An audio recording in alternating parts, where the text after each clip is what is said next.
നമ്മൾ ദൈവത്തോട് പ്രതികരിക്കാൻ പഠിക്കണം. ദൈവം വിളിക്കുമ്പോൾ നമ്മൾ പ്രതികരിക്കണം, റെസ്പോണ്ട് ചെയ്യാൻ പഠിക്കണം. പഴയ നിയമത്തിലെ ഒരു പ്രധാനപ്പെട്ട വ്യക്തിയാണ് പ്രോഫറ്റ് സാമുവേൽ, അല്ലെ? ശമൂവേൽ എന്ന് പറയുന്ന പ്രവാചകൻ. താന് പ്രതികരിച്ചു എന്നതാണ് തന്റെ ജീവിതത്തെ മാറ്റിയ വലിയൊരു കാര്യം. ദൈവം തന്നെ വിളിച്ചപ്പോൾ ആ മനുഷ്യൻ പറഞ്ഞു, here I am a lord. കർത്താവേ, ഇതേണ്ട ഞാൻ, എന്നോട് അരുളി ചെയ്യണമേ. എപ്പോഴും പ്രതികരണത്തിന് വലിയ പങ്കുണ്ട്. അത് നമ്മുടെ ജീവിതത്തെ മാറ്റുന്നതാണ്. ദൈവം വിളിക്കുമ്പോൾ പ്രതികരിക്കാൻ പഠിക്കുക. ദൈവ മഹത്വത്തോട് പ്രതികരിക്കുക. That is real worship. എന്താ റിയൽ വർഷിപ്പ്? കഴിഞ്ഞ ക്ലാസ്സിൽ ചിന്തിച്ചിരുന്നു. ദൈവത്തിന്റെ മഹത്വത്തോട് പ്രതികരിക്കുന്നതാണ് ശരിയായ ആരാധന, അല്ലേ? What is right living? We are trying to respond towards the plan of God or the will of God. ദൈവത്തിന്റെ ഇഷ്ടത്തോടുള്ള നമ്മുടെ പ്രതികരണമാവണം നമ്മുടെ right living. Right worship, right worship എന്താ? ദൈവത്തിന്റെ വലിപ്പത്തോടുള്ള ഗ്രേറ്റ്നെസ് ടുവേഴ്സ് ഗാഡ്, ദൈവത്തിന്റെ വലിപ്പത്തോടുള്ള നമ്മുടെ ഒരു പ്രതികരണമാണ് വർഷിപ്പ്. റൈറ്റ് ലിവിങ്ങോ ദൈവത്തിന്റെ ഹിതത്തോടുള്ള നമ്മുടെ പ്രതികരണം.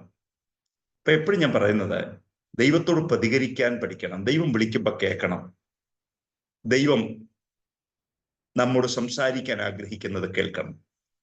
ഈ ചിന്ത വെച്ചുകൊണ്ട് നമ്മൾ റോമൻസ് ചാപ്റ്റർ 1 വീണ്ടും വരിക. ബേസിക് ഇഷ്യൂ എന്ന് പറയുന്നത്, God revealed himself through this nature but people couldn't respond positively. അതാണ് നാം കഴിഞ്ഞ ആഴ്ച ധ്യാനിച്ചു നിർത്തിയ ഒരു കാര്യം. മറ്റൊരു ചോദ്യം, ദൈവത്തോട് പ്രതികരിച്ചില്ലേ കുഴപ്പമുണ്ടോ? ഉത്തരം ഉണ്ട്. അത് നമ്മളെ ബാധിക്കും. ദൈവത്തോട് പോസിറ്റീവായി പ്രതികരിച്ചാൽ നമ്മുടെ ലൈഫ് പോസിറ്റീവായി മാറുകയും ദൈവത്തോട് നെഗറ്റീവായി പ്രതികരിച്ചാൽ നമ്മുടെ ജീവിതത്തിൽ എപ്പോഴും നെഗറ്റീവ് ഇമ്പാക്റ്റ് ഉണ്ടാകുകയും ചെയ്യും. ഇതൊരു സത്യമായി എല്ലാവരും തിരിച്ചറിയണം. കേൾക്കുന്നുണ്ടോ? ദൈവത്തോട് പ്രതികരിക്കാൻ പഠിക്കുക. കർത്താവ് വിളിക്കുമ്പോൾ കേൾക്കണം. കർത്താവിന്റെ മഹത്വത്തോട് പ്രതികരിക്കണം. കർത്താവിന്റെ ഇഷ്ടത്തോട് പ്രതികരിക്കണം. അങ്ങനെ പ്രതികരണത്തിന്റെ ജീവിതമാവണം നമ്മളുടേത്. പക്ഷേ നമ്മൾ വായിക്കുകയാണ് റോമൻ ചാപ്റ്റർ 1:18. ദൈവം തന്നെ വെളിപ്പെടുത്തിയെങ്കിലും ആ ദൈവത്തിന്റെ വെളിപ്പാടിനോട് നന്ദി കാണിച്ചില്ല, ദൈവത്തിന് മഹത്വം കൊടുത്തില്ല. രണ്ട് പ്രധാനപ്പെട്ട കാര്യമാണ് കാണിക്കുന്നത്. ഒന്ന്, ദൈവം ആരാണെന്നറിഞ്ഞിട്ട് ദൈവത്തിന് മഹത്വം കൊടുത്തില്ല. രണ്ട്, ദൈവത്തോട് നന്ദി കാണിച്ചില്ല. ഈ രണ്ട് വാക്ക് ഞാൻ കഴിഞ്ഞ ആഴ്ച വിശദീകരിച്ചായിരുന്നു, അല്ലേ? എന്താണ് ആരാധനയും നന്ദിയും എന്ന വാക്ക് ഞാൻ പറഞ്ഞത് ഓർക്കുന്നുണ്ടോ? വർഷിപ്പ് എന്ന് പറഞ്ഞാൽ ദൈവത്തിന്റെ വലിപ്പത്തോടുള്ള പ്രതികരണം. താങ്ക്സ് ഗിവിങ്ങോ ദൈവത്തിന്റെ പ്രവൃത്തിയുള്ള പ്രതികരണം. ദൈവം നമുക്കൊരു കാര്യം ചെയ്തെങ്കിൽ കർത്താവോട് താങ്ക് യു എന്ന് പറയാൻ മടിക്കരുത്, നന്ദി പറയാൻ മടിക്കരുത്. ദൈവത്തിന്റെ വലിപ്പത്തോടുള്ള നമ്മുടെ പ്രതികരണമാണ്, ദൈവത്തിന്റെ മഹത്വത്തോടുള്ള നമ്മുടെ പ്രതികരണമാണ് ട്രൂ വർഷിപ്പ്. അതൊക്കെ നിങ്ങൾ ഓർക്കുന്നുണ്ടാവാം. നമ്മൾ ഇന്ന് വായിക്കാൻ പോകുന്നത് റോമൻസ് ചാപ്റ്റർ 1:19 ആണ്. 19 to 23. ആരെങ്കിലും ഒരാൾക്കൊന്ന് വായിക്കാം, എന്നിട്ട് ഞാൻ അതിനെ വിശദീകരിച്ചോളാം. ഒന്ന് വായിക്കാവോ? ദൈവത്തെക്കുറിച്ച് അറിയാവുന്നത് അവർക്ക് വെളിവായിരിക്കുന്നു. ദൈവം അവർക്ക് വെളിവാക്കിയല്ലോ. അവന്റെ നിത്യശക്തിയും ദിവ്യത്വവുമായി അവന്റെ അദൃശ്യ ലക്ഷണങ്ങൾ ലോക സൃഷ്ടി മുതൽ അവന്റെ പ്രവൃത്തികളാൽ ബുദ്ധിക്ക് തെളിവായി വെളിപ്പെട്ടു വരുന്നു. അവർക്ക് പ്രതിവാദമില്ലാതിരിക്കേണ്ടതിന് തന്നെ. അവർ ദൈവത്തെ അറിഞ്ഞിട്ടും അവനെ ദൈവമെന്നോർത്ത് മഹത്വീകരിക്കുകയോ നന്ദി കാണിക്കുകയോ ചെയ്യാതെ തങ്ങളുടെ നിരൂപണങ്ങളിൽ വ്യർത്ഥരായി തീർന്നു. അവരുടെ വിവേകമില്ലാത്ത ഹൃദയം ഇരുണ്ടുപോയി. ഇനി നമ്മൾ ചിന്തിക്കാൻ പോകുന്നത്, ദൈവം ഈ മനുഷ്യരാകുന്ന നമ്മളോട് ഇടപെടാൻ ആഗ്രഹിച്ചിട്ടും നമ്മൾ അതിനോട് പ്രതികരിക്കേണ്ട വിധം പ്രതികരിച്ചില്ലെങ്കിൽ ഉണ്ടാകുന്ന നെഗറ്റീവ് റിസൾട്ടാണ് ഇനി നമ്മൾ പഠിക്കാൻ പോകുന്നത്. അതാണ് പൗലോസ് ഈ റോമാലേഖനം 1 പഠിപ്പിക്കുന്ന പ്രധാനപ്പെട്ട കാര്യം. 3 വിധ പ്രശ്നങ്ങളാണ് മനുഷ്യനുണ്ടായത്. എന്താ പ്രശ്നം? ദൈവത്തോട് പ്രതികരിക്കുന്നതിൽ തോറ്റ മനുഷ്യന് 3 പ്രശ്നങ്ങളുണ്ടായി. ഒന്ന്, അൺഗോൾലിനെസ്, അഭക്തി. there are some headings behind it. നമുക്ക് അതിലേക്ക് പിന്നെ വരാം. 19 തൊട്ട് 23 വരെ, chapter 1 verse 19 to 23, we see ungodliness. മലയാളത്തിൽ അഭക്തി എന്ന് പറയും. ദൈവത്തോട് പ്രതികരിക്കാൻ മടി കാണിച്ച മനുഷ്യർക്ക് കിട്ടിയ ഒന്നാമത്തെ കോൺസിക്വൻസ് എന്ന് വേണമെങ്കിൽ പറയാം, പരിണിത ഫലം വേണമെന്ന് പറയാം, നെഗറ്റീവ് റിസൾട്ട് എന്ന് വേണമെങ്കിൽ പറയാം. Chapter 1 verse 19 to 23, ungodliness. Okay, chapter 1 verse 24 to 28, second consequence is called uncleanness, അശുദ്ധി. മലയാളത്തിൽ ആ വാക്ക് അതുപോലെ കിടപ്പുണ്ട്. ഒന്ന് അഭക്തി, അൺഗോൾഡിനെസ്. 2 അൺക്ലീൻനെസ്, അശുദ്ധി. അൺക്ലീൻ, അശുദ്ധരായി മാറി. Chapter 1 verse 24 to 28. Third consequences, മൂന്നാമത്തെ പരിണിതം എന്ന് പറയുന്നത് അൺറൈച്ചസ് ആയി മാറി. അൺറൈച്ചസ്, അനീതി ഉള്ളവരായി മാറി. ഞാൻ ഒന്നുകൂടെ പറയാം. ദൈവത്തോട് പ്രതികരിക്കുന്നതിൽ തോറ്റു കഴിഞ്ഞപ്പോൾ അതവരെ നെഗറ്റീവായി ബാധിച്ചു. ഒന്ന്, they became ungodly, അവർ ദൈവമുമ്പാകെ അഭക്തരായി മാറി. 2, they became unclean, അശുദ്ധരായി മാറി. Third one, they became unrighteous, അനീതി ഉള്ളവരായി മാറി. കേൾക്കുന്നുണ്ടോ? എപ്പോഴും നമ്മൾ ഓർത്തോണം, ദൈവത്തോട് പ്രതികരിക്കുന്നത് വളരെ ശ്രദ്ധിച്ചു വേണം. നമുക്ക് നമ്മുടെ മുമ്പിലുള്ള ഒരു മനുഷ്യനോട് പ്രതികരിക്കുന്നത് പോലെയല്ല നമ്മൾ ദൈവത്തോട് പ്രതികരിക്കേണ്ടത്. കാരണം ഹി ഈസ് ദ കോസ്. ദൈവമാണ് നമ്മളെന്ന വ്യക്തിയുടെ പുറകിലെ കാരണം. 2, ദൈവത്തിന്റെ കയ്യിലാണ് എല്ലാ കൺട്രോളും. നമ്മളുടെ ആയുസ് അത് നമ്മൾ തീരുമാനിക്കുന്ന അത്ര പോവില്ല. എൻ്റെ ഒരു കൂട്ടു സഹോദരൻ ബാംഗ്ലൂരുണ്ട്. അദ്ദേഹത്തിന്റെ വിവാഹം നടന്നത് ഞാൻ ബാംഗ്ലൂർ അദ്ദേഹത്തിന്റെ ചർച്ചിലിരിക്കുമ്പോഴാണ്. ആ സമയം തൊട്ട് അദ്ദേഹത്തിന്റെ വൈഫിന്റെ വീട്ടുകാരുമായി എനിക്ക് അടുത്ത ബന്ധമുണ്ട്. കാരണം ആ കല്യാണം നടന്നത് എൻ്റെ സമയത്തായതുകൊണ്ട് ആ കുടുംബത്തെ നന്നായിട്ട് അറിയാം. പലപ്പോഴും അദ്ദേഹം വരാറുണ്ട്. ഒരു പാസ്റ്ററാണ്, പാസ്റ്റർ ജോർജ് കുട്ടി. അദ്ദേഹത്തിന്റെ വൈഫ്, അദ്ദേഹം കൂടെ ഇന്നലെ തിരുവല്ലയിൽ ഒരു കല്യാണത്തിന് ഒരു എൻഗേജ്മെന്റ് അറ്റൻഡ് ചെയ്തുകൊണ്ടിരിക്കുമ്പോൾ പെട്ടെന്ന് ആ ദൈവദാസി കുഴഞ്ഞു വീണു. ആശുപത്രിയിൽ എത്തിക്കാൻ പോലും സമയം കിട്ടിയില്ല. ഈ ലോകത്തുനിന്ന് പോയി മാറ്റപ്പെട്ടു. ഉടുത്തൊരുങ്ങി ഒരു സന്തോഷകാര്യത്തിന് പോയപ്പം അകത്ത് ചിന്തിക്കാത്തതാ പിന്നീട് ആ വീട് സംഭവിച്ചത്. അതുകൊണ്ട് ഞാൻ പറയുന്നത് എന്നാന്നറിയോ? പേടിപ്പിക്കാൻ പറയല്ല. ദൈവമാണ് സകലത്തിൻ്റെയും അധികാരി. ദൈവമാണ് സകലത്തിന്റെ കാരണക്കാരൻ. ദൈവമാണ് സകലത്തെ കൺട്രോൾ ചെയ്യുന്നത്. ഈ ദൈവത്തോടുള്ള നമ്മുടെ പ്രതികരണം എപ്പോഴും ശ്രദ്ധിച്ചോണം. ഇനി ഞാനിതിനെ ഒന്ന് വിശദമായി പഠിപ്പിക്കാൻ പോവുക. അപ്പൊ മൂന്ന് നെഗറ്റീവായ റിസൾട്ട് ഉണ്ടാക്കി. ഒന്ന്, they became ungodly, they became unclean, then they became unrighteous. 3 നിലകളിലേക്ക് അവരുടെ ജീവിതം മാറി.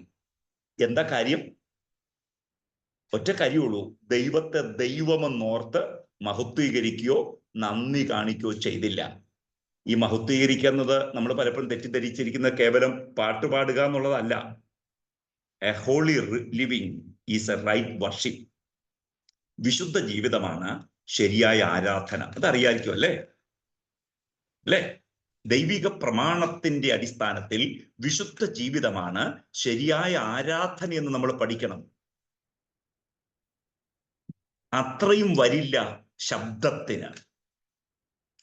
ജീവിതം കൊണ്ടുള്ള ആരാധന, ശരീരം കൊണ്ടുള്ള ആരാധന അത്ര വരില്ല നമ്മുടെ ശബ്ദത്തിന്റെ ആരാധന. Holy living is a right worship. നമ്മുടെ വിശുദ്ധ ജീവിതം ശരിയായൊരു ആരാധനയാണ്. ക്ലിയർ ആണല്ലോ? ഞാൻ മുമ്പോട്ട് പോട്ടെ. അപ്പൊ നമ്മൾ അതിന്റെ ആദ്യത്തെ പോർഷൻ മാത്രം ഒന്ന് ചിന്തിക്കുകയാണ്. ആദ്യം, they became ungodly. അവര് അഭക്തരായി മാറി. കേൾക്കുന്നു? നമ്മുടെ ഭക്തിയുടെ കേന്ദ്രം ചർച്ചല്ല, നമ്മുടെ ഭക്തിയുടെ സെന്റർ ദൈവമാവണം. We are God centred, we have God centred holiness. ദൈവവുമായുള്ള നമ്മുടെ വിശുദ്ധി എന്ന് പറയുന്നത് അത് ദൈവ കേന്ദ്രീകൃതമാണ്. നമ്മുടെ കൂട്ടായ്മ അത് ദൈവ കേന്ദ്രീകൃതമാണ്. നമ്മുടെ ഭക്തി അത് ദൈവ കേന്ദ്രീകൃതമാണ്. നമ്മുടെ ഭക്തിയുടെ സെന്റർ ചർച്ചല്ല, നമ്മുടെ ഭക്തിയുടെ സെന്റർ ദൈവമായിരിക്കണം. ചർച്ച ആകുമ്പോഴാണ് പ്രശ്നം. ചർച്ച ആകുമ്പോൾ ചർച്ച് വരുമ്പോഴേ ഈ ഹോളിനെസ് വരുവുള്ളൂ, ഭക്തി വരുവുള്ളൂ. ദൈവമാണെങ്കിൽ എല്ലായിടത്തും നമ്മൾ ഭക്തരും വിശുദ്ധരുമായി ജീവിക്കും. ഒന്നുകൂടെ ഞാൻ പറയാം, നമ്മുടെ ക്രിസ്ത്യൻ ലൈഫിന്റെയോ നമ്മുടെ ആരാധനയുടെയോ നമ്മുടെ വിശുദ്ധിയുടെയോ കേന്ദ്രം ചർച്ചാവരുത്.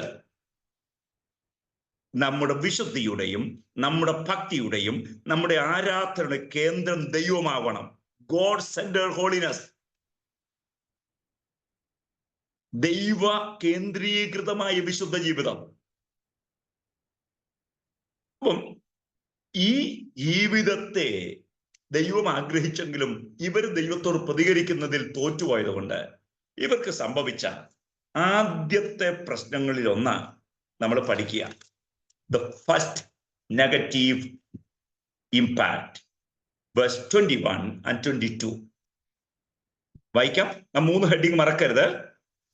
They became ungodly, they became unclean, then they became unrighteous. Okay, അപ്പൊ നമ്മൾ പഠിക്കാൻ പോകുന്നത് അൺഗോഡ്ലിനെസ് എന്ന വാക്കാണ്.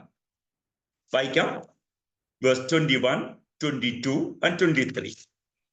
Chapter 1, verse 21, 22 and 23. വായിച്ചോളൂ. അവർ ദൈവത്തെ അറിഞ്ഞിട്ടും അവനെ ദൈവമെന്നോർത്ത് മഹത്വീകരിക്കുകയോ നന്ദി കാണിക്കുകയോ ചെയ്യാതെ തങ്ങളുടെ നിരൂപണങ്ങളിൽ വ്യർത്ഥരായി തീർന്നു. അവരുടെ വിവേകമില്ലാത്ത ഹൃദയം ഇരുണ്ടുപോയി. ജ്ഞാനികൾ എന്ന് പറഞ്ഞുകൊണ്ട് അവർ മൂഢരായി പോയി. അക്ഷയനായ ദൈവത്തിന്റെ തേജസ്സിനെ അവർ ക്ഷയമുള്ള മനുഷ്യൻ, പക്ഷി, നാൽക്കാലി, ഇഴജാതി എന്നിവയുടെ രൂപസാദൃശ്യമായി മാറ്റിക്കളഞ്ഞു. മതി മതി, നമുക്ക് പിന്നീട് അതിലേക്ക് വരാവേ. അപ്പൊ ആദ്യത്തെ പ്രശ്നം എന്നാ? അവരുടെ ഉള്ളിലെ വെളിച്ചം പോയി, അവിടെ അകത്ത് ഇരുട്ട് കയറി. നിങ്ങളൊന്ന് ആലോചിച്ചേ, ദൈവം ആദ്യം നമുക്കൊണ്ട് ചെയ്തത്, നമ്മളൊരു ചർച്ചിൽ കൊണ്ടുപോകായിരുന്നില്ല. കർത്താവ് നമുക്ക് വേണ്ടി ആദ്യം ചെയ്തത് ഉള്ളിൽ വെളിച്ചം തന്നു. നമ്മൾ അതിനെ എൻലൈറ്റ്മെന്റ് എന്നാ വിളിക്കുന്നത്, സ്പിരിച്വൽ എൻലൈറ്റ്മെന്റ്. കേൾക്കുന്നോ? അപ്പം ഒരു ആത്മീയൻ മരിക്കുന്നത് എപ്പോഴാണെന്നറിയാവോ? ഈ എൻലൈറ്റ്മെന്റ് നഷ്ടപ്പെടുമ്പോഴാണ്. നിങ്ങളുടെ അകത്തെ കാഴ്ചപ്പാട് നഷ്ടപ്പെടുമ്പോഴാണ് ഭക്തൻ മരിക്കുന്നത്. അകത്തെ കാഴ്ചപ്പാട് വരുമ്പോഴാണ് ഭക്തൻ ജനിക്കുന്നത്. ഒന്നുകൂടി ഞാൻ പറയാം, ഒരു ഭക്തൻ ജനിക്കുന്നത് എപ്പോഴാ? അകത്തു വെളിച്ചം വരുമ്പോ. ഒരു ഭക്തൻ മരിക്കുന്ന എപ്പോഴാ? അവന്റെ അകത്തെ വെളിച്ചം നഷ്ടപ്പെടുമ്പോ. എപ്പോഴും ശ്രദ്ധിച്ചോണം, അകത്തു വെളിച്ചം വന്നതാണ് നമ്മുടെ ജീവിതത്തെ മാറ്റിയത്. ഇത് വലിയ പ്രാധാന്യമുള്ളതാണോ? Yes, it is an important thing. Ephesians chapter 1, എഫേസ്യ ലേഖനം 1-ാം അധ്യായം 18-ാം വാക്യം ഒന്ന് വായിക്കാവോ? എഫേസ്യർ 1:18. അവന്റെ വിളിയാലുള്ള ആശ ഇന്നതെന്നും വിശുദ്ധന്മാരിൽ അവന്റെ അവകാശത്തിന്റെ മഹിമാധനം ഇന്നതെന്നും അവന്റെ ബലത്തിൻ വല്ലഭത്വത്തിന്റെ വ്യാപാരത്താൽ വിശ്വസിക്കുന്ന നമുക്ക് വേണ്ടി വ്യാപരിക്കുന്ന അവന്റെ ശക്തിയുടെ അളവറ്റ വലിപ്പം ഇന്നതെന്ന് നിങ്ങൾ അറിയേണ്ടതിനും പ്രാർത്ഥിക്കുന്നു.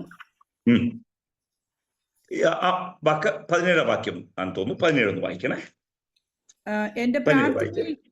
എന്റെ പ്രാർത്ഥനയിൽ നിങ്ങളെ ഓർത്തും കൊണ്ട് നമ്മുടെ കർത്താവായ യേശുക്രിസ്തുവിന്റെ ദൈവവും മഹത്വവുമുള്ള പിതാവുമായവൻ നിങ്ങൾക്ക് തന്നെക്കുറിച്ചുള്ള പരിജ്ഞാനത്തിൽ ജ്ഞാനത്തിന്റെയും വെളിപ്പാടിന്റെയും ആത്മാവിനെ തരേണ്ടതിനും നിങ്ങളുടെ ഹൃദയദൃഷ്ടി പ്രകാശിച്ചിട്ട്.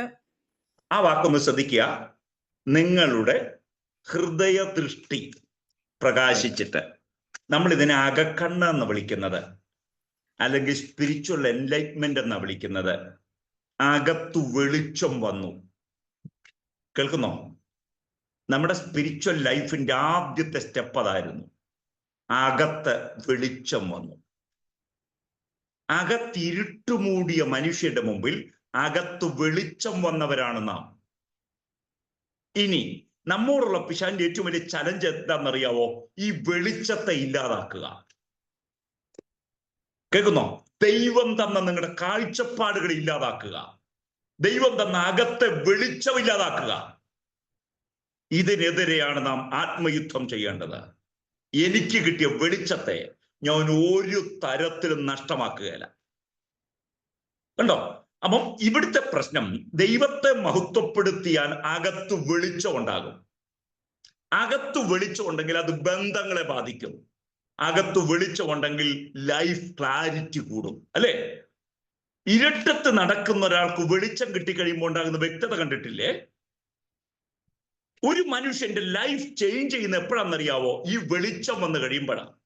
അയ്യോ, ഞാൻ പണ്ടത്തെ വഴി കൂടെ പോകുന്നത് ഇനിയില്ല, കാരണം ആ വഴി ഇരുട്ടിൻ്റെതാ, ആ വഴി ദോഷത്തിൻ്റെതാ, ആ വഴി തിന്മയുടേതാ. വഴിമാറി നടക്കാൻ നമ്മൾ പഠിപ്പിച്ചത് ഈ വെളിച്ചം അകത്ത് വന്നപ്പോഴാ. ഈ വെളിച്ചം അകത്ത് വന്നപ്പോ മനുഷ്യൻ പറയാൻ തുടങ്ങി, ഇനി ഞാൻ അങ്ങനെ പോകുകയില്ല. കാരണം തിന്മയെ തിന്മയായി കാണാൻ ഈ വെളിച്ചം എന്നെ സഹായിച്ചു. എന്റെ മുമ്പിലിരിക്കുന്ന യുവജനങ്ങളോട് ഞാൻ സ്നേഹത്തോടെ പറയാം, നിങ്ങൾ വ്യത്യസ്തരാക്കുന്നത് നിങ്ങളുടെ അകത്തെ വെളിച്ചമാവണം. എപ്പോഴും പ്രാർത്ഥിക്കണം, കർത്താവേ, give me A deep insight. എനിക്ക് ആഴമായൊരു ആന്തരിക കാഴ്ചപ്പാട് തരണം. എനിക്ക് അകത്തു വെളിച്ചം ദൈവം തരണം. സ്തോത്രം. ഇല്ലെങ്കിൽ എന്താ പ്രശ്നം എന്നറിയാവോ? ഇത് നമ്മുടെ എല്ലാ മേഖലയും ബാധിക്കും. വെളിച്ചമില്ലാതെ ഒരു കാര്യത്തെ മനസ്സിലാക്കാൻ ശ്രമിക്കുന്നത് പോലെ അകത്ത് ഇരുട്ട് കയറിയ മനുഷ്യൻ താൻ ചിന്തിച്ചു കൂട്ടിയതെല്ലാം തെറ്റാൻ തുടങ്ങി. കേൾക്കൂ, വെളിച്ചമുണ്ടെങ്കിലേ അപ്പനെ അറിയാൻ പറ്റൂ, ഇല്ലേ? വെളിച്ചമുണ്ടെങ്കിൽ അമ്മയെ അറിയാൻ പറ്റൂ. വെളിച്ചമുണ്ടെങ്കിൽ സിസ്റ്ററായി കാണാൻ പറ്റൂ. വെളിച്ചമുണ്ടെങ്കിൽ ബ്രദറായി കാണാൻ പറ്റുള്ളൂ. ഇരുട്ടുണ്ടെങ്കിൽ രൂപങ്ങളെ കാണാം, അല്ലേ? പക്ഷേ വെളിച്ചം വ്യക്തത കൊണ്ടുവരും. എങ്ങനെ ആരാണെന്നുള്ള ഒരു അറിവ് നമുക്ക് കിട്ടുന്നത് ഈ വെളിച്ചം അകത്തുള്ളത് കൊണ്ടാണ്. സ്തോത്രം. ആ വെളിച്ചം അകത്തുള്ളത് കൊണ്ട് കാര്യങ്ങളെ നമുക്ക് കാണാനിട വന്നു. നിങ്ങൾ ചിന്തിച്ചു നോക്കിയേ, ഒരു ചെറിയ വെളിച്ചത്തിൽ ഒരു കാര്യത്തെ കാണുന്നു. ഡിം ലൈറ്റ് എന്ന് നമ്മൾ പറയത്തില്ല. ചില ഹോട്ടലിലൊക്കെ കഴിക്കാൻ പോകുമ്പോൾ അവിടെ ഉള്ളത് ബ്രൈറ്റ് ലൈറ്റ് അല്ല, ഡിം ലൈറ്റാ, അല്ലേ? ആ ഡിം ലൈറ്റിൽ ഒരു കാര്യത്തെ കാണുന്നതിനേക്കാൾ വ്യക്തമായി ഒരു ബ്രൈറ്റ് ലൈറ്റ് നമുക്ക് കാണാൻ പറ്റും, ഇല്ലേ? ഡിം ലൈറ്റിൽ നമുക്ക് മറഞ്ഞിരിക്കുന്ന പലതും ഒരു ബ്രൈറ്റായ വെളിച്ചത്തിലേക്ക് വരുമ്പോൾ കാണാൻ നമുക്ക് കൂടുതൽ പറ്റും. ഡിം ലൈറ്റിൽ കാണാത്ത പല സ്പോട്ടും ബ്രൈറ്റ് ലൈറ്റിൽ നമുക്ക് കാണാം. ഇതുപോലെ ദൈവവുമായുള്ള വെളിച്ചത്തിലേക്ക് വന്നു കഴിയുമ്പോഴാണ് നമുക്ക് ആദ്യം സംഭവിക്കുന്ന ഒരു കാര്യം, കർത്താവേ, ഞാൻ പോകുന്നത് ശരിയല്ലാത്ത വഴിയില്ല, ഞാൻ പോകുന്നത് പ്രോപ്പർ അല്ലാത്തൊരു നിലയില, എനിക്കൊരു മാറ്റം വേണം. ഈ വെളിച്ചം നമ്മിലേക്ക് വന്നതാണ് നമ്മെ നാമാക്കിയത് എങ്കിൽ ദൈവത്തെ മഹത്വപ്പെടുത്താത്ത മനുഷ്യന്റെ അകത്തേക്ക് ഇരുൾ മൂടാൻ തുടങ്ങി. അതൊരു വലിയ പ്രശ്നമാണോ? അതെ, അതൊരു വലിയ പ്രശ്നം തന്നെയാണ്. എന്താ പ്രശ്നം? കേൾക്കുക. ഉള്ളിലെ വെളിച്ചമാണ് മനുഷ്യനെ നന്മയുള്ളവനാക്കുന്നത്. ഉള്ളിലെ വെളിച്ചമാണ് മനുഷ്യനെ നന്മയുള്ളതാക്കി മാറ്റുന്നത്.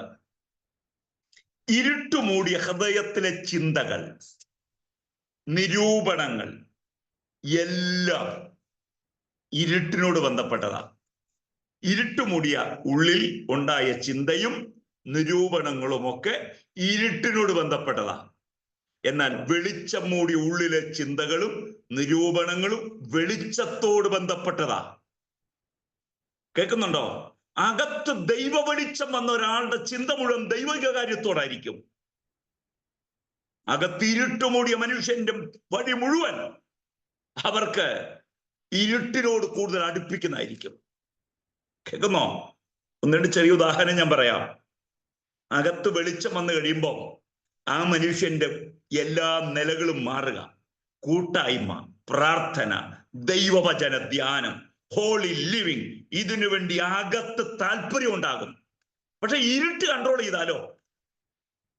ഇരുട്ട് കൺട്രോൾ ചെയ്ത പാർട്ടി, ഗെറ്റ് ടുഗദർ, ദൈവത്തിന് ആരാധിക്കുന്നത്. പിന്നെ നമ്മുടെ ജീവിതം ഓർത്തോണം, ഇരുട്ട് മൂടാനുള്ളതല്ല, നമ്മുടെ ജീവിതം വെളിച്ചം കൊണ്ട് നിറയാനുള്ളതാ. ദൈവത്തെ മഹത്വപ്പെടുത്തും തോറും നിങ്ങളുടെ ബ്രൈറ്റ്നസ് കൂടും, നിങ്ങളുടെ വ്യക്തിശുദ്ധി കൂടും, നിങ്ങളുടെ ഉപയോഗം കൂടും, നിങ്ങളുടെ നിയോഗം പ്രയോജനപ്പെടുത്തും. ഒന്നുകൂടി പറയാം, ദൈവവുമായുള്ള ബന്ധത്തിലേക്ക് വരുമ്പോഴും അകത്ത് വെളിച്ചം വരുമ്പോൾ അത് നിങ്ങളുടെ ക്വാളിറ്റി കൂട്ടും. നിങ്ങളുടെ പ്രയോജനത്തിലേക്ക് ദൈവം കൊണ്ടുവരും, നിങ്ങളുടെ ഫലത്തിലേക്ക് ദൈവം കൊണ്ടുവരും. ഇരുട്ടിന്റെ പങ്കാളിത്വത്തിൽ നിന്ന് വെളിച്ചത്തിന്റെ രാജ്യത്തിലേക്ക് ദൈവം നമ്മെ മാറ്റും. അത്ര ശക്തമാണ് ദൈവവുമായുള്ള ബന്ധത്തിന്റെ സ്വാധീനം. ഞാൻ മുമ്പോട്ട് പോവുകയാണ്. ഈ മനുഷ്യൻ വെളിച്ചം വന്നു കഴിഞ്ഞപ്പോ ഉണ്ടാകേണ്ട വ്യക്തത ഇരുട്ട് വന്നപ്പോ നഷ്ടപ്പെട്ടു. അതുകൊണ്ട് എന്താ സംഭവിച്ചത്? നിരൂപണങ്ങളെ ബാധിച്ചു, അവിടെ ചിന്തകളെ ബാധിച്ചു. അത് ഇരുട്ടിൻ്റെതാ. അവിടെ ആഗ്രഹങ്ങളെ ബാധിച്ചു, അത് ഇരുട്ടിൻ്റെതാ. പക്ഷെ വെളിച്ചം വന്നു കഴിഞ്ഞാൽ വെളിച്ചത്തിന്റെ സ്വാധീനം ശക്തമായി തീരും. രണ്ട് റെഫറൻസ് കൂടെ നിങ്ങളൊന്ന് നോട്ട് ചെയ്തോണേ. രണ്ട് റെഫറൻസ് കൂടെ. 2 Corinthians chapter 4 verse 4. അത് നിങ്ങൾ അറിയാവുന്ന കാര്യമാണ്. 2 Corinthians chapter 4 verse 4. സുവിശേഷത്തിന്റെ പ്രകാശനം ലഭിക്കാതിരിക്കേണ്ടതിന് ഈ ലോകത്തിന്റെ ദൈവം അവിശ്വാസികളുടെ കണ്ണ് കുരുടാക്കിയിരിക്കുന്നു. ഇതകത്തെ വെളിച്ചമെന്ന് ഞാൻ പറഞ്ഞ ഈ ഭാഗത്തിന്റെ ഒരു വിശദീകരണമാണ്. 2 Corinthians chapter 4 verse 4. മറ്റൊന്ന് Ephesians chapter 1 15 to 21.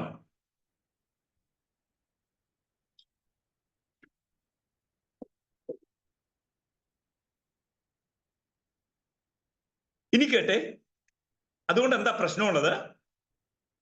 കേൾക്കണം. അതുകൊണ്ട് എന്താ പ്രശ്നമുള്ളത്? പ്രശ്നമുണ്ട്. ആ പ്രശ്നം പറയാം. സ്വന്തം മക്കളെ മക്കളായി കാണാൻ അപ്പനും അമ്മയ്ക്കും പറ്റിയില്ല. കാരണം എന്നാ? ഇരുട്ടായതുകൊണ്ട്. സ്വന്തം സഹോദരിയെ സഹോദരിയായി കാണാൻ പറ്റിയില്ല. എന്താ കാര്യം? ഇരുട്ട് കുറഞ്ഞോണ്ട് ക്ലാരിറ്റി കുറഞ്ഞു. വെളിച്ചം വന്നാലല്ലേ വ്യക്തത കൂടുകയുള്ളൂ. സ്തോത്രം. നിങ്ങൾ ഈ കാലത്ത് ജീവിക്കുമ്പം ഓർക്കേണ്ടുന്ന ഒരു വലിയ ചേഞ്ചിനെ ഞാൻ പറയാം. ബൈബിളിന്റെ പഠിപ്പിക്കൽ അനുസരിച്ച് മനുഷ്യനെ സ്നേഹിക്കാനുള്ളതാ, വസ്തുവിനെ ഉപയോഗിക്കാനുള്ളതാ. Love people and use things. ഇതാണ് നമ്മുടെ ബിബ്ലിക്കൽ ടീച്ചിങ്. ഒന്നുകൂടെ പറയാം. ലവ് പീപ്പിൾ, ജനത്തെ സ്നേഹിക്കുക, വസ്തുക്കളെ ഉപയോഗിക്കുക. ഇതാ ബൈബിളിന്റെ പഠിപ്പിക്കൽ. വണ്ടി ഉപയോഗിക്കാനുള്ളതാ, ആളെ സ്നേഹിക്കാനുള്ളതാ. പക്ഷെ ഈ കാലത്തേക്ക് വന്നപ്പോ മാറി സ്ഥിതി. മനുഷ്യൻ ഉപഭോഗ വസ്തുവായി മാറി. ഉപയോഗിക്കാനുള്ള ഒന്നായി മനുഷ്യൻ മാറി. സ്നേഹിക്കാനുള്ളതായി വീടുകളും വണ്ടികളും മാറി. ദൈവത്തിന്റെ വ്യവസ്ഥിതിയിൽ ദൈവം മനുഷ്യരെ സ്നേഹിക്കണമെന്ന് പഠിപ്പിച്ചു. ദൈവത്തിന്റെ വ്യവസ്ഥിതിയിൽ ദൈവം മനുഷ്യരെ സപ്പോർട്ട് ചെയ്യണമെന്ന് പഠിപ്പിച്ചു. പക്ഷെ കുറച്ചു കഴിഞ്ഞപ്പോൾ ഇരുട്ടുമൂടിയ ഉള്ളത്തിന് ഇത് ചിന്ത മാറി. ആ ചിന്ത അവരെ പഠിപ്പിച്ചു, നീ നിന്റെ വീടിനെ സ്നേഹിച്ചോണം, മനുഷ്യരെ ഉപയോഗിച്ചണം. എന്റെ ക്ലാസ്സിൽ ശ്രദ്ധിക്കുന്ന എല്ലാവരോടും ഞാൻ പറയട്ടെ, നിങ്ങളും ഞാനും മുമ്പിൽ കാണുന്ന ഓരോ മനുഷ്യനും ദൈവത്തിന്റെ അതുല്യ സൃഷ്ടിയ. ഒറ്റൊരാരെയും ചൂഷണം ചെയ്യുന്നതാവരുത് നമ്മുടെ ആത്മീയത. Don't exploit anyone. അവരെ സ്നേഹിക്കണം. ആ സ്നേഹം നിർവ്യാജമാവണം. ഒരിക്കൽ പോലും തെറ്റായ സ്നേഹം കൊണ്ട് നമ്മുടെ ആരുടെയും അടുക്കൽ പോകരുത്. കാരണം ദൈവം അത് ആഗ്രഹിക്കുന്നില്ല. അപ്പം ദൈവത്തെ മഹത്വപ്പെടുത്താവുന്നതിന്റെ ഒന്നാമത്തെ പ്രശ്നം ഞാൻ പറഞ്ഞത്, they became ungodly. അവർ അഭക്തരായി മാറി. അഭക്തിയുടെ ഒന്നാമത്തെ വശമാണ് ഞാൻ പറഞ്ഞത്. അവിടെ എന്തു മാറി? ഇരുട്ടുള്ളതായി മാറി. എപ്പോഴും പ്രാർത്ഥിച്ചോണം, കർത്താവേ എന്റെ കാഴ്ചപ്പാട് കുറയാതിരിക്കാൻ എന്നെ സഹായിക്കണം, എന്റെ അകത്തെ വെളിച്ചം കുറയാതിരിക്കാൻ എന്നെ സഹായിക്കണം. ഇരുട്ടത്ത് വ്യക്തത കുറയും, വെളിച്ചത്തിൽ വ്യക്തത കൂടും. ഇരുട്ടത്ത് ആളെ തിരിച്ചറിയില്ല, വെളിച്ചത്തെ ആളെ തിരിച്ചറിയാം. If you are not able to respect your father, this is my humble request. Pray for a deep insight. ഒരു ആഴമായ വെളിപ്പാടിനോട് ദൈവത്തോട് പ്രാർത്ഥിക്കണം. ഒരു വെളിച്ചത്തോട് കർത്താവോട് പ്രാർത്ഥിക്കണം. കർത്താവേ എന്റെ അപ്പനെ അപ്പനായി കാണാൻ, അമ്മയെ അമ്മയായി കാണാൻ, അവരെ സ്നേഹിക്കാൻ, കരുതാൻ എന്നെ ഒന്ന് സഹായിക്കണം. ഞാൻ ഒന്നുകൂടെ പറയട്ടെ, ദൈവത്തോട് അടുക്കുന്ന ഒരു മനുഷ്യൻ തകരാനല്ല ദൈവം ആഗ്രഹിക്കുന്നത്, അവൻ മാന്യനാകാൻ വേണ്ടിയാണ് ദൈവം ആഗ്രഹിക്കുന്നത്. ഈ കഴിഞ്ഞ ദിവസം ഞാനൊരു പ്രഭാഷണം നടത്തിയപ്പോൾ ഇങ്ങനെ പറയുകയായിരുന്നു, ക്രിസ്തീയ വിശ്വാസത്തിന്റെ വഴിയിലേക്ക് വന്ന എത്രയോ മനുഷ്യർ ഉപദ്രവിക്കപ്പെട്ടിട്ടുണ്ട്, എത്രയോ മനുഷ്യർ രക്തസാക്ഷികളായിട്ടുണ്ട്, എത്രയോ മനുഷ്യരുടെ അവകാശങ്ങൾ നിഷേധിക്കപ്പെട്ടിട്ടുണ്ട്. അറിയായിരിക്കും അല്ലേ? ഇന്ത്യയിൽ 30% വരുന്ന ദളിത് കമ്മ്യൂണിറ്റിയെ നിങ്ങൾക്ക് അറിയാവോ? ദളിത് കമ്മ്യൂണിറ്റി അറൌണ്ട് 30% ആണ് ഇന്ത്യയിൽ ദളിത് കമ്മ്യൂണിറ്റി. ആ ദളിത് കമ്മ്യൂണിറ്റിയിലെ ഒരാൾ ക്രിസ്ത്യ വിശ്വാസം സ്വീകരിച്ചാൽ ഇന്ത്യ ഗവൺമെന്റ് കൊടുക്കുന്ന ആനുകൂല്യങ്ങൾക്ക് അവർക്ക് പിന്നീട് അവകാശമില്ല. They will lose their right according to Indian penal code. ഇന്ത്യയുടെ ഭരണ വ്യവസ്ഥത അനുസരിച്ച്, ഇന്ത്യയുടെ നിയമമനുസരിച്ച് അവർക്ക് അത് മുഴുവൻ നഷ്ടപ്പെടുക ചെയ്യുന്നത്. എങ്കിലും അത് മുഴുവൻ നഷ്ടപ്പെടുത്തിയിട്ടും ധാരാളം പേർ കർത്താവിനെ അനുസരിക്കാൻ കാരണം ഈ ആത്മീയതയിൽ അവർ കണ്ടെത്തിയ സന്തോഷവും നന്മയും വലുതായതുകൊണ്ടാണ്. കേൾക്കുന്നുണ്ടോ? ഞാൻ നിങ്ങളോട് പറയാം, സുവിശേഷം ഒരു മനുഷ്യൻ സ്വീകരിക്കുന്നെങ്കിൽ, ബൈബിളിന്റെ ഉപദേശം ഒരു മനുഷ്യൻ പഠിക്കുന്നെങ്കിൽ, ഒരു മനുഷ്യനെയും അവന്റെ വ്യക്തിത്വത്തെയോ അഭിമാനത്തെയോ തകർക്കാൻ ബൈബിൾ സമ്മതിക്കുകയില്ല. കേൾക്കുന്നോ? സത്യം പറയണം. അതുകൊണ്ട് നമുക്ക് എന്താ നഷ്ടം ഉണ്ടായത്? നമ്മൾ സത്യസന്ധരായി മാറും, ഇല്ലേ? അനീതി ചെയ്യരുത്, അത് നമുക്ക് വല്ല ദോഷവും ചെയ്യുവോ? ഇല്ലല്ലോ. മദ്യപിക്കരുത്, ദോഷം വല്ലതും ഉണ്ടോ? ഒന്നുമില്ല. ബൈബിളിന്റെ തനതായ ഉപദേശങ്ങൾ ഒരു വ്യക്തിയുടെ ജീവിതത്തെ വളർത്തുന്നതും ശക്തീകരിക്കുന്നതുമാണെങ്കിൽ, ഇന്ന് എന്റെ ക്ലാസ് സംബന്ധിക്കുന്ന എല്ലാവരോടും ഞാൻ പറയാം, ദൈവത്തോട് അടുക്കും തോറും നിങ്ങളുടെ ക്വാളിറ്റി കൂടുകയുള്ളൂ, കുറയില്ല. അത് തിരിച്ചറിയുന്നെങ്കിൽ ദൈവത്തോട് സ്തോത്രം ചെയ്ത് പറഞ്ഞേ, കർത്താവേ എന്നെ അതിനായി സഹായിക്കണം. ഇതൊരു പ്രോമിസാ. നിങ്ങൾ ദൈവത്തെ അറിഞ്ഞാൽ നിങ്ങളുടെ ക്വാളിറ്റി കുറയുകയില്ല, നിങ്ങളുടെ ക്വാളിറ്റി കൂടുകയുള്ളൂ. It will improve. ഇത് നമ്മുടെ ജീവിതത്തിൽ മാറ്റങ്ങൾ വരുത്തും. അപ്പം ഇവരുടെ ഇരുട്ടായി മാറി. അതിന്റെ പ്രശ്നം എന്നാന്ന് ചോദിച്ചാൽ, അവർക്ക് കിട്ടിയ വെളിച്ചം പോയതിനനുസരിച്ച് ഏത് വഴി കൂടെ പോകാനും അവർ താല്പര്യപ്പെട്ടു. കാരണം വഴി അറിയുന്നത് വെളിച്ചം കൊണ്ടാണ്.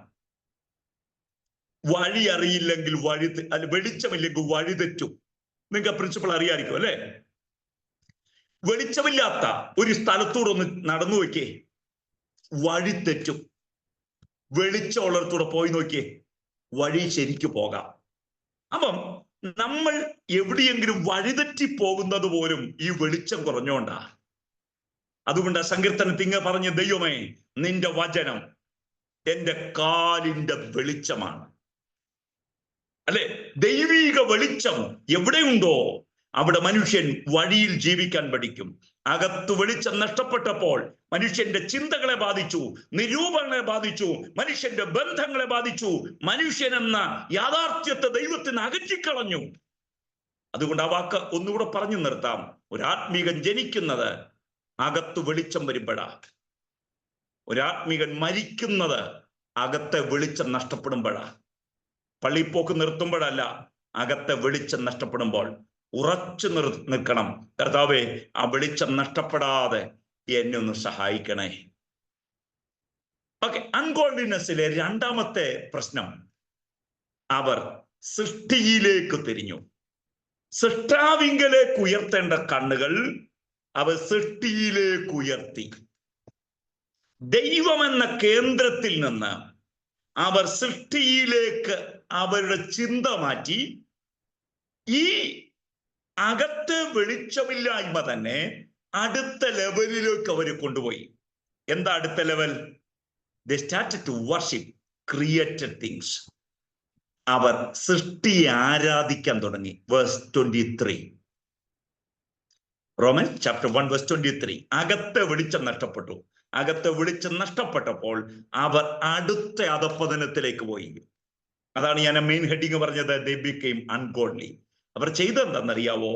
അവർ അത്യുന്നതനായ ദൈവത്തിൽ നിന്ന് സൃഷ്ടിയിലേക്ക് മാറി. സഹോദരങ്ങളെ, ദൈവം ആഗ്രഹിക്കുന്നത് ദൈവത്തിങ്കലേക്ക് ഉയർത്തുന്ന ഒരു കണ്ണുകളും ദൈവത്തിങ്കലേക്ക് ഉയർത്തുന്ന ഹൃദയവുമാ. ഇതൊരിക്കലും സൃഷ്ടിയിലേക്ക് പോകരുത്. ഈ ലോകത്ത് ദൈവത്തിന്റെ സൃഷ്ടികളൊക്കെ സൗന്ദര്യമുള്ളതാണ്. പക്ഷെ ദൈവത്തോളം സൗന്ദര്യം അതിനില്ല.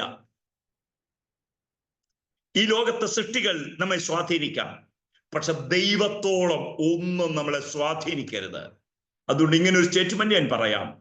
ഞാൻ കണ്ടതിൽ വെച്ച് ഏറ്റവും വിലപ്പെട്ടത് എന്തെന്ന് ചോദിച്ചാൽ ഉത്തരം ദൈവമാണ്. ശരിയാണോ? ശരിയാണോ? അതെ. ദൈവത്തോളം വിലപ്പെട്ട ഒന്നും നമുക്കുണ്ടാവരുത്. ഫിലിപ്പിയൻസ് ചാപ്റ്റർ 3 ജസ്റ്റ് നോട്ട് ചെയ്തോളൂ. Philippians chapter 3, epistle of Philippians chapter 3. Paul ഒരു കാലത്ത് ഏറ്റവും വിലയുള്ള പലതിനെയും താന് വെച്ചിട്ട് പറഞ്ഞു, ഇത് വലിയ ഗ്രേറ്റ് വാല്യൂ ഉള്ളതാ. എന്താ വാല്യൂ? അദ്ദേഹത്തിന്റെ ട്രൈബ്, അദ്ദേഹത്തിന്റെ ട്രഡീഷൻ, അദ്ദേഹത്തിന്റെ ഫാമിലി, അദ്ദേഹത്തിന് കിട്ടിയ പൊസിഷൻ, അദ്ദേഹത്തിന് കിട്ടിയ ജനറ്റിക് പ്യൂരിറ്റി, അഥവാ ഒരിക്കൽ പോലും മിക്സപ്പ് ചെയ്യാത്ത തൻ്റെ കുലത്തെ എല്ലാം തന്നെ എടുത്തു പറഞ്ഞു. It is so precious. മറ്റു പലർക്കും കിട്ടാത്തത് എനിക്ക് കിട്ടി. അങ്ങനെ ഇരിക്കുമ്പോഴാണ് ക്രിസ്തുവിനെ താൻ കണ്ടത്. ക്രിസ്തുവിനെ താൻ കണ്ടു. ക്രിസ്തുവിനെ കണ്ടു കഴിഞ്ഞപ്പോൾ തനിക്ക് മനസ്സിലായി, ഇത്രയും നാൾ വിലയുണ്ടെന്ന് കരുതിയതൊന്നും ക്രിസ്തുവിനോളം വിലയുള്ളതല്ല. എന്നോട് പറയട്ടെ, ഇത്രയും നാൾ വിലയുണ്ടെന്ന് കരുതിയതൊന്നും കർത്താവിനോളം വിലയുള്ളതല്ല. ഹല്ലേലൂയ. അതുകൊണ്ട് മനുഷ്യൻ ചെയ്തൊരു കാര്യം, തൻ്റെ ജീവിതത്തിൽ ഏറ്റവും വിലയുള്ളതിനെ താൻ മറ്റൊരു വാക്ക് വിളിച്ചു. മലയാളത്തിൽ കൊടുത്തിരുന്ന ചപ്പെന്ന. വിലപ്പെട്ടതിനെ കിട്ടിക്കഴിഞ്ഞപ്പം ഒരു കാലത്ത് വിലയുണ്ടായിരുന്ന പലതും തനിക്ക് വില കുറഞ്ഞതായി മാറി. ദൈവം പ്രൈമറി ആയി കഴിഞ്ഞപ്പം ഒരു കാലഘട്ടം വരെ പ്രൈമറി ആയി പലതും തനിക്ക് സെക്കൻഡറി ആയി മാറി. എന്നിട്ട് ആ മനുഷ്യൻ പറഞ്ഞു, I am ready to lose everything. എനിക്ക് കിട്ടിയതെല്ലാം നഷ്ടപ്പെടുത്തിയേക്കാം, പക്ഷെ എനിക്ക് കർത്താവിനെ നഷ്ടപ്പെടരുത്.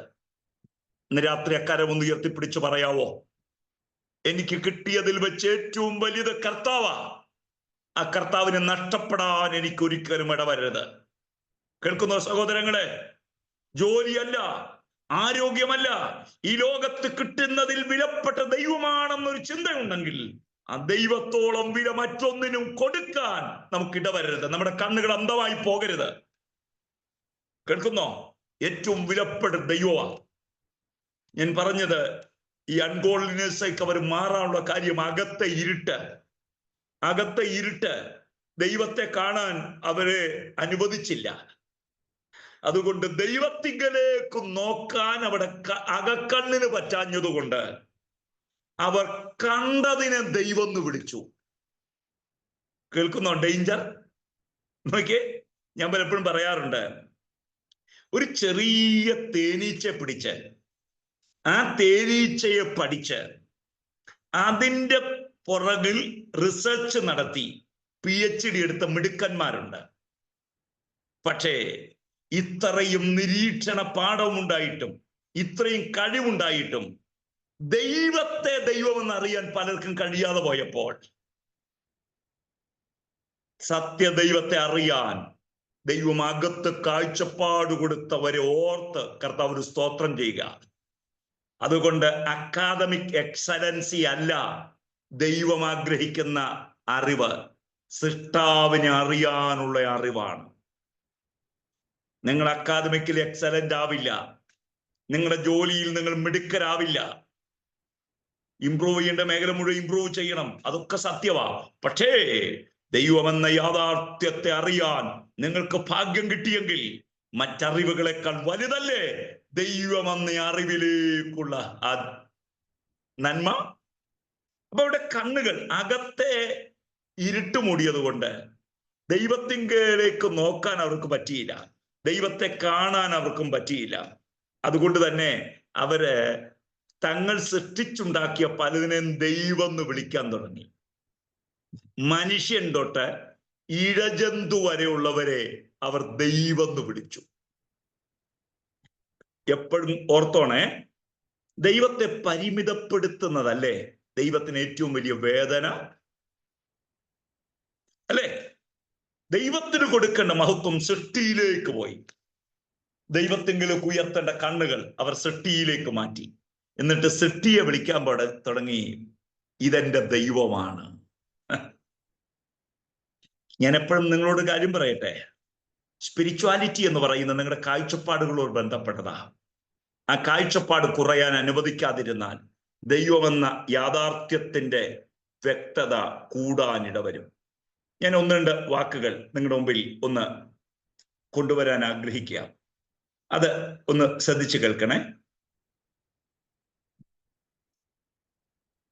ദൈവത്തിന്റെ മഹത്വത്തിന് പകരം അവ സൃഷ്ടികളിൽ മഹത്വം കണ്ടെത്തി.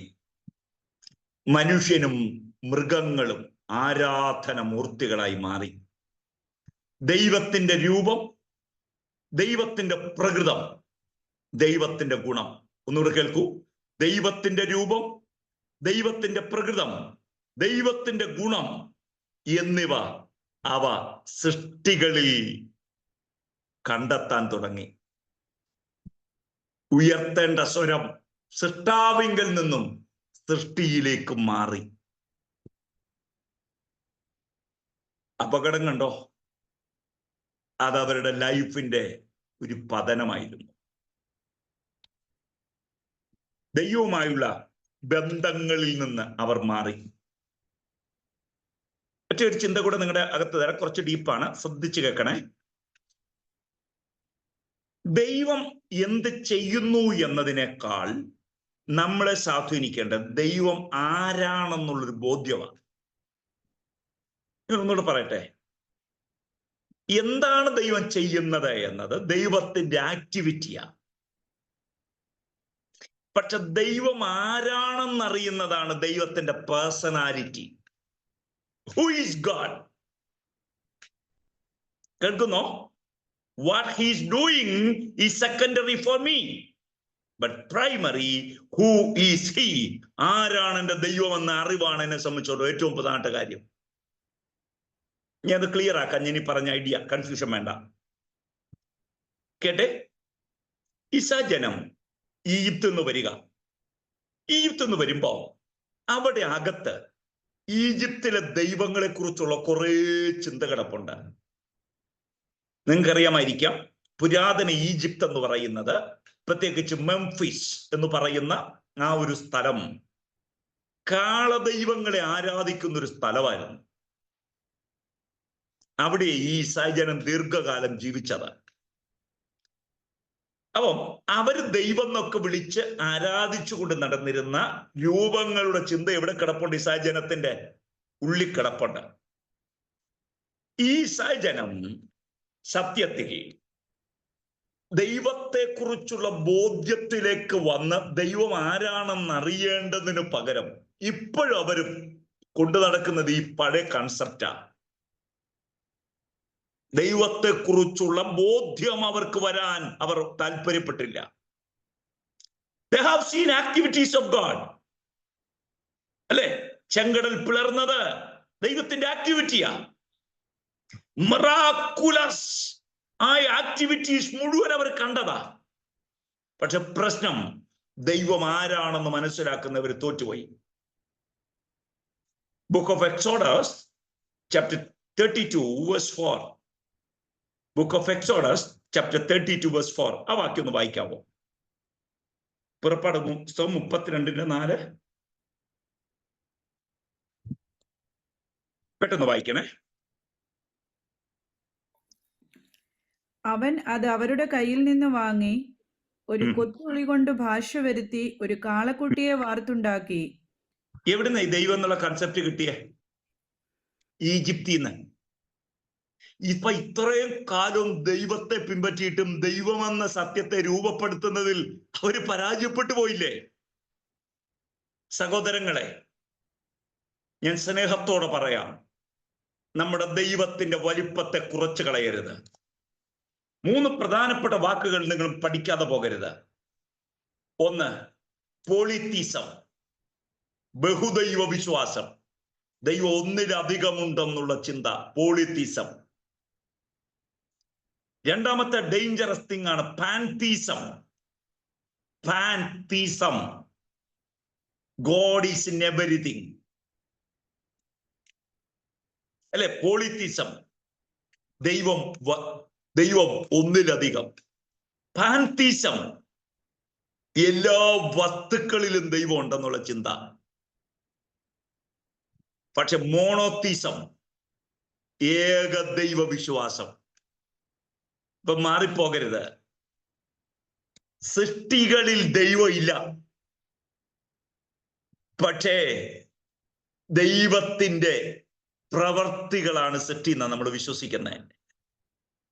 ക്ലിയർ ആയോ?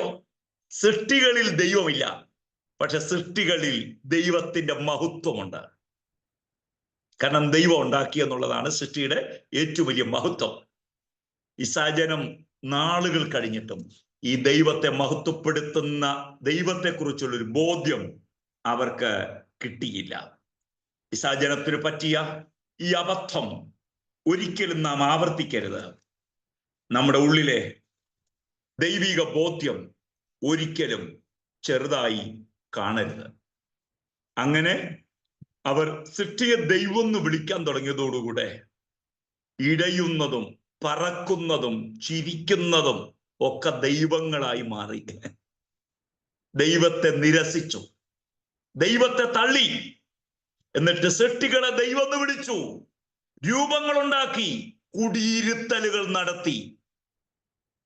അതുകൊണ്ടാണ് വേദപുസ്തകത്തിന്റെ ഭാഷ തപ്പി നോക്കിയാൽ കണ്ടെത്തുന്നവനല്ല ദൈവം, രൂപാധിഷ്ഠിതമല്ല ദൈവം, സ്നേഹാധിഷ്ഠിതമാണ് ദൈവം.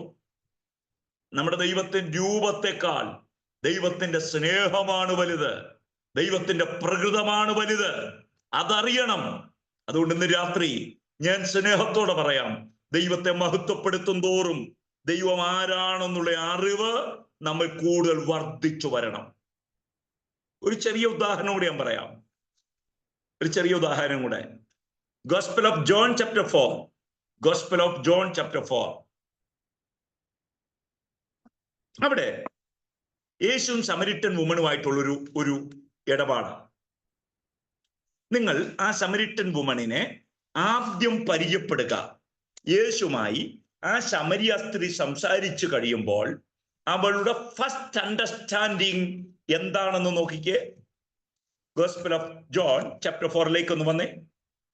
ഒന്ന് ചെറുതായി ഒന്ന് വിശദീകരിച്ചിട്ട് പോകാം. ആ ഭാഗത്ത് കിടപ്പുണ്ട്. 4-ാം അധ്യായത്തിലേക്ക് വരുന്നു. വേഴ്സ് 9 ഞാൻ പറയാം. ശമര്യക്കാരി അവനോട്, യേശുവിനോട്, നീ യഹൂദൻ. This was the primary understanding.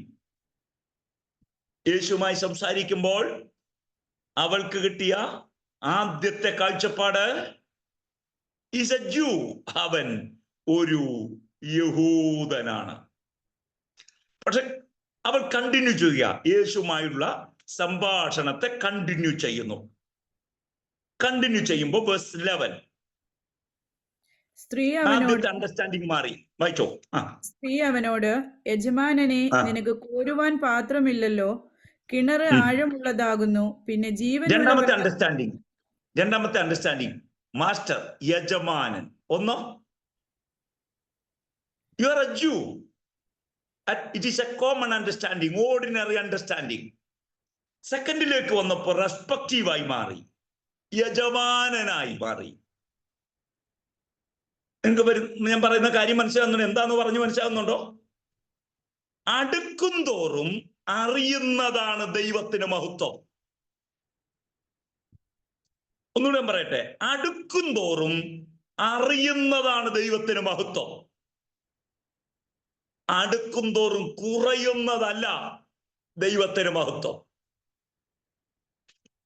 ദൈവമായി നമ്മൾ അടുക്കും തോറും ദൈവത്തെ കുറിച്ചുള്ള ബോധ്യം കൂടുക. ഇനി chapter 4, John chapter 4 verse 19, English Bible വ്യത്യാസം കാണാം കേട്ടോ, റെഫറൻസ്. സ്ത്രീ അവനോട്, യജമാനനെ, നീ പ്രവാചകൻ എന്ന് ഞാൻ കാണുന്നു. അടുത്ത അണ്ടർസ്റ്റാൻഡിങ്ങിലേക്ക് വന്നു. ഓർഡിനറി അണ്ടർസ്റ്റാൻഡിങ് എന്നാ, യു ആർ എ ജൂ. കുറച്ചുകൂടെ ചെന്നപ്പോ കുറച്ചുകൂടെ റെസ്പെക്റ്റീവായി മാറി. ആ റെസ്പെക്റ്റീവ് അണ്ടർസ്റ്റാൻഡിങ് എന്നാ, നീ യജമാനൻ. മൂന്നാമത്തേത് പറയുക, നീ പ്രവാചകൻ.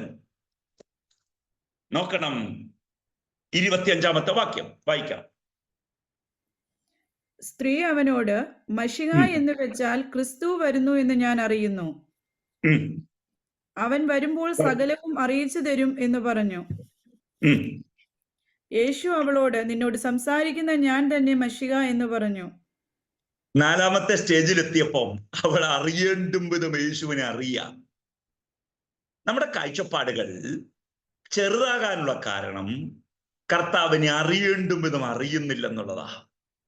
ഒരു ചോദ്യം ചോദിക്കട്ടെ, ദൈവത്തെക്കുറിച്ച് നമ്മുടെ അണ്ടർസ്റ്റാൻഡിങ് എങ്ങനെയുണ്ട്? കമ്പാരിറ്റീവ് ആയിട്ടാണോ ദൈവത്തെ നമ്മൾ ഇപ്പോഴും കാണുന്നത്? ഇപ്പോഴും നമ്മൾ ദൈവത്തെ മറ്റേതെങ്കിലും മതവുമായി താരതമ്യപ്പെടുത്തിയിട്ടാണോ ദൈവത്തെ കാണുന്നത്? നമുക്ക് പറയാം, അല്ല, ഞാൻ അറിഞ്ഞ ദൈവം അതുല്യനായ ദൈവമാ. ഞാൻ അറിഞ്ഞ ദൈവം ഉന്നതനായ ദൈവമാ. മനുഷ്യന്റെ ഉള്ളിലെ ഇരുട്ട് ദൈവത്തെക്കുറിച്ചുള്ള ബോധ്യത്തിൽ അവനെ തടഞ്ഞു. ദൈവത്തിങ്കലേക്ക് നോക്കേണ്ട കണ്ണുകൾ കൊണ്ട് അവൻ സൃഷ്ടിയെ നോക്കിയിട്ട് പറഞ്ഞു, അതാണ് ദൈവം. ദൈവമെന്ന് വിളിക്കേണ്ട അധരങ്ങൾ കൊണ്ട് അവൻ ഇഴജന്തുവിനെ വിളിച്ചു ദൈവം. ദൈവത്തിന്റെ പിന്നാലെ പോകേണ്ട മനുഷ്യൻ തിരിച്ചറിവില്ലാത്ത സൃഷ്ടികൾക്ക് പുറകെ പോയിട്ട് പറഞ്ഞു, ദൈവം ഇതാണ്. അല്ലേ? തൂണിലും തുരുമ്പിലും ദൈവത്തെ കണ്ടു, പറക്കുന്നതിലും ഇഴയുന്നതിലും ദൈവത്തെ കണ്ടു. അവ ദൈവമായി മാറി. ആത്മീകതപതനത്തിന്റെ മറ്റൊരു നിലയിലേക്ക് മനുഷ്യൻ മാറി. അറിയേണ്ടുന്നവനെ അറിയാതെ വന്നപ്പോ കണ്ടത് മുഴുവൻ അവന് ദൈവമായി മാറി. സഹോദരങ്ങളെ, എപ്പോഴും ഓർത്തോണേ, റൈറ്റ് അണ്ടർസ്റ്റാൻഡിങ് എന്ന് പറയുന്ന ദൈവത്തെക്കുറിച്ചുള്ള വെളിപ്പാടിന് പ്രാപിക്കുന്നതാ. ഞാൻ അതുകൊണ്ട് ഇങ്ങനെ പറഞ്ഞു നിർത്തട്ടെ. നമ്മുടെ ദൈവിക ബോധം ഉണ്ടാവേണ്ടത് പഠനത്തിൽ നിന്നല്ല. ദൈവിക ബോധം ഉണ്ടാവേണ്ടത് ഒരു വെളിപ്പാടിൽ നിന്നാ. Who is God? ആരാ ദൈവം? ആ ദൈവം സൃഷ്ടികളിൽ തിരഞ്ഞാൽ കാണില്ല. ആ ദൈവം സൃഷ്ടാവിങ്കിലേക്ക് തല ഉയർത്തിയാൽ കാണാം. നമ്മുടെ ദൈവം വലിയ ദൈവമാണ്. പാപം കൊണ്ടുണ്ടായ ദൈവത്തിന്റെ സാർവത്രികമായ വെളിപ്പാടിനോട് പ്രതികരിക്കുന്നതിൽ തോറ്റുപോയ മനുഷ്യൻ, ഒന്നാമതവന് സംഭവിച്ച തോൽവി, അവന്റെ ജീവിതം, അവന്റെ ആത്മീകത, അത് നഷ്ടമുള്ളതായി മാറി. They became ungodly. ആ ഭക്തരായി മാറി. അടുക്കും തോറും അറിയാൻ കഴിയുന്ന വിസ്മയമാണ് ദൈവം. ഒന്നുകൂടെ പറയാം, അടുക്കും തോറും അറിയാൻ കഴിയുന്ന വിസ്മയമാണ് ദൈവം. നിങ്ങളുടെ സ്നേഹത്തോടൊരു കാര്യം പറയട്ടെ, ദൈവത്തോട് അടുക്കും തോറും പോരെന്നുള്ള തോന്നലുണ്ടാവും. ദൈവത്തോട് അടുക്കും തോറും നമ്മുടെ ജീവിതത്തിന്റെ കാഴ്ചപ്പാടുകൾ തന്നെ മാറാനിട വരും. കർത്താവ് മാത്രം മതി എന്നൊരു തോന്നലിലേക്ക് നമ്മൾ വരും. കേൾക്കുന്നോ? നമ്മുടെ പ്യൂരിറ്റി നമ്മുടെ ജീവിതത്തിന്റെ എല്ലാ ഇടങ്ങളിലും ബാധിക്കുന്ന നിലയിലേക്ക് കർത്താവ് നമ്മെ കൊണ്ടുപോകും. ഞാൻ എൻ്റെ രണ്ടാം ഭാഗത്തേക്ക് പോകാൻ ആഗ്രഹിച്ചതിനും സമയമില്ല, എങ്കിലും ആ ഭാഗം മാത്രം ഒന്ന് പറഞ്ഞു പോകാം. Chapter 24 to 28.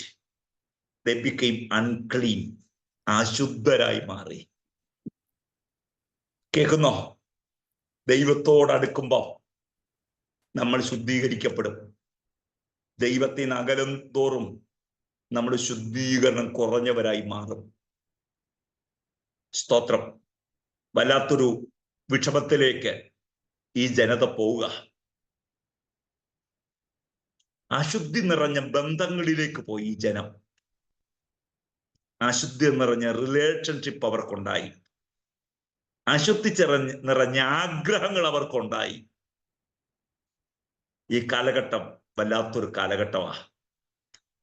ദൈവത്തോട് കൂടെ നടന്നാൽ ഞാൻ പറയുന്നു അതിജീവിപ്പാൻ നമ്മൾ പ്രാപ്തരായി മാറും. കേൾക്കുന്നുണ്ടോ കുഞ്ഞുങ്ങളെ?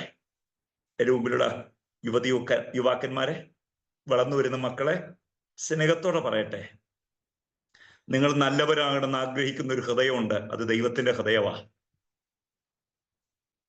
നിങ്ങളുടെ അപ്പനും അമ്മയ്ക്കും നിങ്ങൾ ഒരു അനുഗ്രഹമാണെന്ന് ആഗ്രഹിക്കുന്ന ഒരു ഹൃദയമുണ്ട്. അത് ദൈവത്തിന്റെ ഹൃദയമാണ്. നന്മയുടെ വഴിയിൽ കൂടെ പോകുമ്പോൾ സന്തോഷിക്കുന്ന ഒരു ഹൃദയമുണ്ട്. അത് ദൈവത്തിന്റെ ഹൃദയമാണ്. ആ ഹൃദയത്തെ വിലപ്പെട്ടതായി കാണണം. ആ ദൈവവുമായുള്ള ബന്ധത്തിൽ വളരാൻ നമ്മൾ ശ്രമിക്കണം. നമ്മൾ വായിക്കുന്ന 24 തൊട്ട് 28 വരെയുള്ള വാക്യങ്ങൾ ഒരു കൂട്ടത്തിലിരുന്ന് വായിക്കാൻ പറ്റാത്ത വിധം മനുഷ്യൻ അവന്റെ വഴികൾ തകർന്നുപോയി. എന്നേക്കാൾ സമൂഹത്തെ അറിയാവുന്ന മക്കളാണ് എൻ്റെ മുമ്പിൽ ഇരിക്കുന്നത്. എൻ്റെ കുഞ്ഞുങ്ങളെ, ദൈവം വെറുക്കുന്നതിനെ ഒരിക്കലും നിങ്ങൾ ചേർത്ത് പിടിക്കണ്ട. ദൈവത്തെ ചേർത്ത് പിടിച്ചാൽ മതി. നിങ്ങൾ തലതാഴ്ത്താൻ ഒരിക്കലും ഇടവരികയില്ല. നിങ്ങൾ നിമിത്തം നിങ്ങളുടെ അപ്പനും അമ്മയും അപമാനിക്കപ്പെടാൻ ഇടവരികയില്ല. നിങ്ങൾ ദൈവവുമായി ചേർന്ന് നടന്ന. കേൾക്കുന്നോ? നിങ്ങൾ ദൈവവുമായി ചേർന്ന് നടന്നാൽ ഒരു കോടതി വരാന്തയിൽ കുറ്റക്കാരെ പോലെ നിങ്ങളെ കാണാൻ ലോകത്തിൽ ഇടവരികയില്ല. നിങ്ങൾ ദൈവവുമായി ചേർന്ന് നടന്നാൽ ഒരു ഡി അഡിക്ഷൻ സെന്ററിലേക്ക് നിങ്ങളുടെ അപ്പനും അമ്മയ്ക്കും നിന്നെ കൈപിടിച്ച് കൊണ്ടുപോകേണ്ടി വരില്ല. നിങ്ങൾ ദൈവവുമായി ചേർന്ന് നടന്നാൽ കുറ്റക്കാർ എന്നൊരിക്കലും ലോകം നിങ്ങളെ വിധി എഴുതില്ല. നീതിയോടെ, സത്യത്തോടെ, വിശ്വസ്തയോടെ ദൈവത്തെ സേവിക്കാനുള്ള ഏറ്റവും നല്ല വഴി ദൈവവുമായുള്ള ചേർന്ന് നടപ്പ. അതിനുള്ള കൊതിക്കണം. അതിനെന്താ ചെയ്യേണ്ടിയേ? അകത്ത് കിട്ടിയ വെളിച്ചം കളയരുത് കേട്ടോ. അകത്തെ വെളിച്ചം കളയരുതേ. അത് നമ്മെ വ്യത്യസ്തരാക്കും. അത് നമ്മെ ശക്തിയുള്ളവരാക്കും മാറ്റും. നമ്മുടെ ജീവിതത്തിൽ മുമ്പോട്ട് പോകാൻ സർവകൃപാലുവായി ദൈവം നിങ്ങളെ സഹായിക്കട്ടെ. ഞാൻ പറഞ്ഞ ആശയം ഒന്നുകൂടെ പറയാം. ദൈവത്തെ മഹത്വപ്പെടുത്താത്ത മനുഷ്യന്റെ അകം ഇരുട്ടുകൊണ്ട് നിറഞ്ഞു. അതുകൊണ്ട് എന്താ പ്രശ്നം? ഡിസൈൻ ചെയ്യേണ്ട എല്ലാ മേഖല ഇരുട്ട് വന്നപ്പോൾ ഡിസൈനിങ് പോയി. അപ്പനോടുള്ള നീതി മക്കൾക്ക് ചെയ്യാൻ പറ്റുന്നില്ല. മക്കളോടുള്ള നീതി അപ്പന് ചെയ്യാൻ പറ്റുന്നില്ല. അമ്മയെയും സഹോദരിയെയും കണ്ടാൽ തിരിച്ചറിയാത്തവരായി മനുഷ്യൻ മാറി കേട്ടോ. കസിൻസ്, അവര് സ്വന്തമാണെന്നുള്ള ചിന്ത മനുഷ്യനെ വിട്ടു മാറി. അടുത്ത പ്രശ്നത്തിലേക്ക് അവർ വന്നു. എന്താ പ്രശ്നം? അവർ ദൈവത്തെ ചെറുതാക്കി, ദൈവത്തെ സൃഷ്ടിയിലേക്ക് ഒതുക്കി. സൃഷ്ടാവ് സൃഷ്ടിയിലേക്ക് ചുരുങ്ങി വന്നു.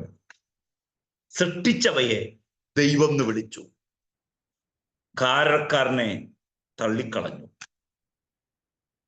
കേൾക്കുന്നോ? അത് വേദനയുള്ള കാര്യമല്ലേ? അതുണ്ടാവരും നമ്മിൽ നിന്നും. കൃപയോടെ, ശക്തിയോടെ ജീവിതക്കാലം നിൽക്കണം കർത്താവിന് വേണ്ടി, ശക്തിയോടെ, ബലത്തോടെ. Thank you so much. അതിനെ ദൈവസഭയ്ക്ക് ദൈവം ഇടവരുത്തട്ടെ എന്ന് ഹൃദയപൂർവ്വം പ്രാർത്ഥിച്ചു. ഒറ്റ വാക്കൂടെ പറഞ്ഞു നിർത്താം. കുഞ്ഞുങ്ങളെ, നിങ്ങളായി നിർത്താൻ ആഗ്രഹിക്കുന്ന ദൈവത്തിന് മുമ്പിൽ നിങ്ങൾ നിൽക്കണം. യുവാക്കന്മാരെ, അവരെ വളർത്താൻ കൃപയിൽ നിൽക്കുന്ന സഹോദരി സഹോദരന്മാരെ, മാതാപിതാക്കളെ, നമ്മുടെ തലമുറ പഠിക്കട്ടെ. ആത്മീയതയുടെ മൂല്യം പുസ്തകങ്ങളിൽ നിന്നല്ല, ജീവിക്കുന്ന പുസ്തകങ്ങളായ നമ്മിൽ നിന്ന് തന്നെ നമുക്കൊരു നിയമമാകാം നമ്മുടെ കുഞ്ഞുങ്ങൾക്ക് മുമ്പിൽ. ജീവിത നിയമം. കർത്താവ് നമ്മെ സഹായിക്കട്ടെ. Thank you so much.